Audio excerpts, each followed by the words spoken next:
Hello mga mare, ito na naman nga po ang ganap sa tindahan namin ngayong araw. Pero ngayon nga po, wala nga po ako sa loob ng aming tindahan. Meron nga lang po akong ipapakita sa inyo na nabili po namin na lupa na pagtatayuan nga po ng bago naming tindahan at ganun na rin po yung bahay namin. So ito nga pong nabili namin na lupa, katabi nga lang po ng rice mill na binabantayan namin at nakapagsimula na nga rin po akong bumili ng mga hollow blocks po at papabakuran ko na nga po yung lupa na nabili po namin. Kasi nga po ito nga pong rice mill na binabantayan namin or itong kiskisan po ng palay naka for sale na nga po. Kapag meron nga pong bumili nito, talagang aalis na po kami dito. Nakaka-proud lang mga mare ko bilang may sari-sari store talaga, nakapagpundar na po kami ng lupa na pagtatayuan nga po ng bago naming tindahan. Meron naman po kaming sariling bahay mga mare ko, kaya nga lang po malayo nga po dito po sa pwesto namin. Yung bahay nga po namin malayo talaga dito sa highway. Naisip ko nga po na kapag doon po talaga kami lumipat ng aming tindahan, kung halimbawa nga po na nabenta na itong rice mill, parang malayo na po talaga yung mga suki ko, parang hindi na nga po nila kami pupuntahan doon kasi marami pa nga po silang mga tindahan na dadaanan bago po makarating dito po sa tindahan namin. 395 square meter po pala yung lupa na nabili po namin. Yan po palang lupa na yan mga mare ko, sa amo po namin, yung may-ari din po nitong rice mill na binabantayan namin. Nagpapasalamat nga din po pala kami sa kanila dahil sa tagal nga po ng panahon, halos 12 years na nga po kami mahigit dito, talagang nagtitiwala po sila sa amin, nabantayan po yung rice mill or ipagkatiwala po nila sa amin yung rice mill po nila.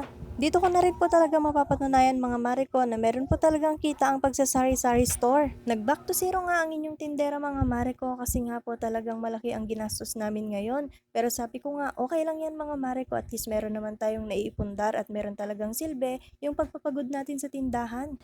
Halos dito na nga umiikot yung mundo namin sa tindahan mga mare ko. Araw-araw nga nagbubukas kami ng alas 5 ng madaling araw at sa gabi naman nagsasarado talaga kami ng alas 10. Kailangan pa nga namin magdoble kayod ngayon mga mare ko kasi alam ko naman na malaki-laki pa yung aming gagastusin sa pagpapatayo po ng bago naming tindahan. Kasi alam naman natin na sobrang mahal ng mga materialis ngayon.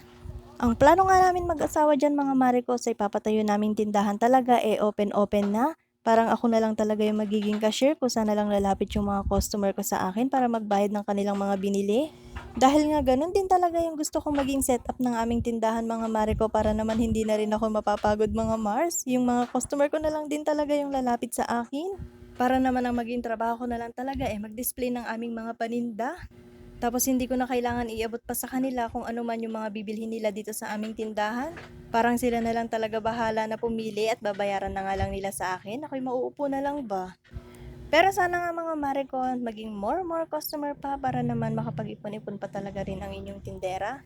Kapag meron ka talagang gustong bilhin, talaga mapag-iipunan mo yan, pera na lang talaga kung magastos ka. Wala rin silbi talaga ang iyong pagpapagod kung magastos ka naman. Dapat nga habang bata pa talaga tayo, meron talaga tayong naipundar or meron talaga tayong ipon.